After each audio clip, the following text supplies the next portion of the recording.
Hey everyone! Before I started on the 80-10-10 lifestyle, one of the big things that I noticed was that I really only ever felt great when I was just eating fruits and vegetables. Instead of having meat and potatoes for dinner, having a salad and vegetables appetized me so much more, and eating fruit during the day, it just made me feel really good. And I used to always wonder to myself, could I survive on a diet of fruits and vegetables alone? Well, eventually I found out that not only can you survive, but you can actually thrive.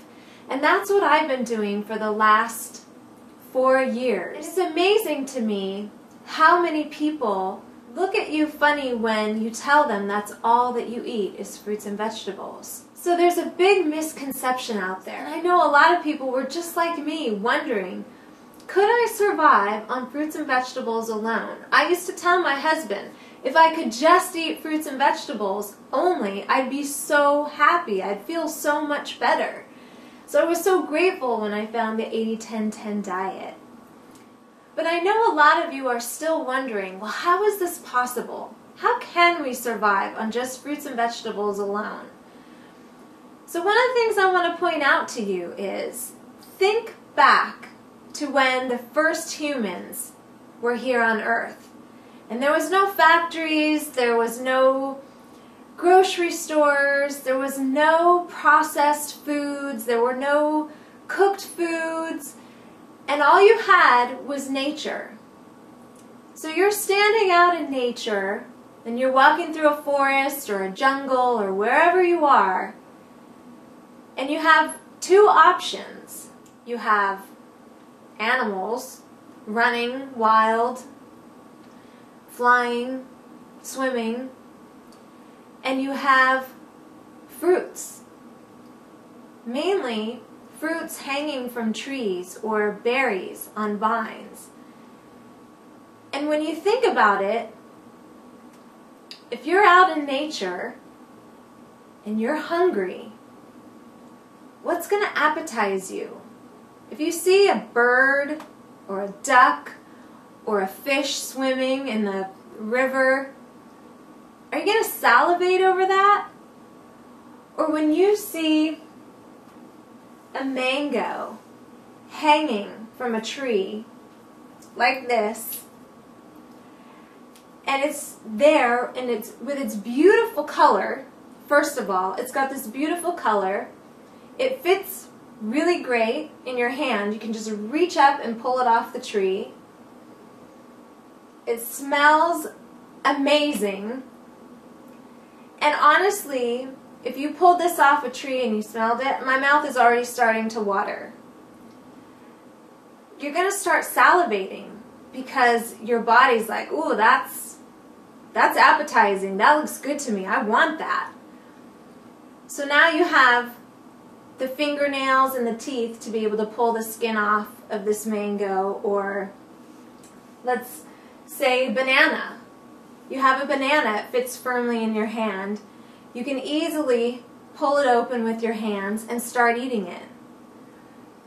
But if there's a fox or a rabbit or a snake or even a cow, let's take a cow for example, since most people really love their steak.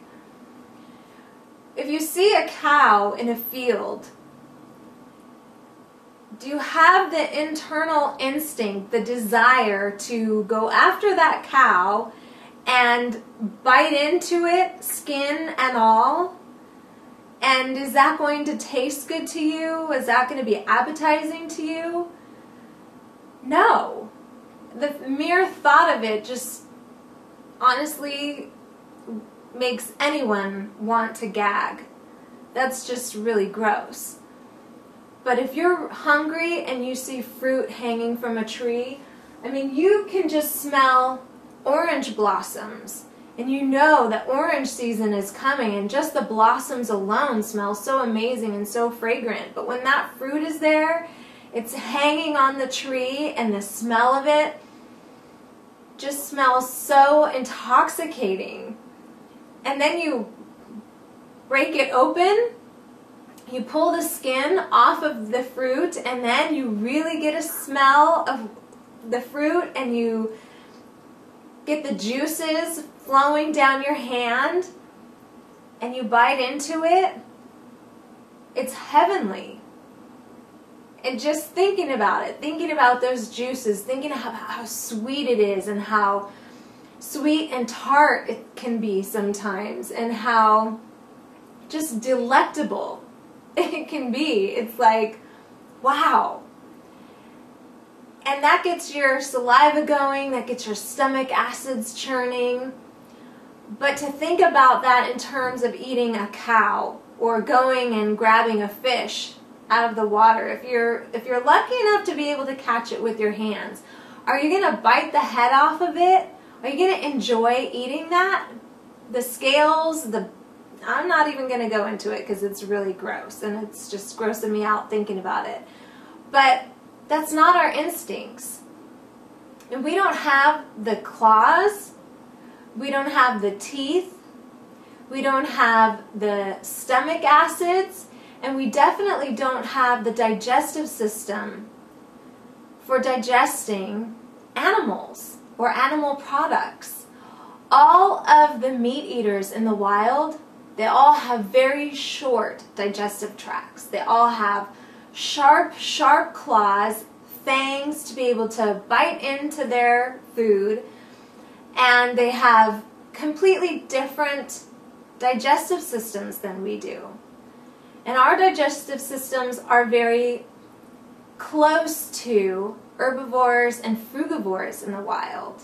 And herbivores and frugivores, they don't have fangs, they don't have claws, they have very long digestive tracts. So there's a lot of information there for you to think about how fruits and vegetables really entice us. Fruits especially. Fruits are very enticing for the human. And I've been following a fruit and vegetable only diet for over 4 years now, and I'm really thriving, and all of my health issues vanished when I began following this diet, and things are really working out for me. So for those of you who do have that question like I did, can I survive on fruits and vegetables alone? The answer is definitely yes.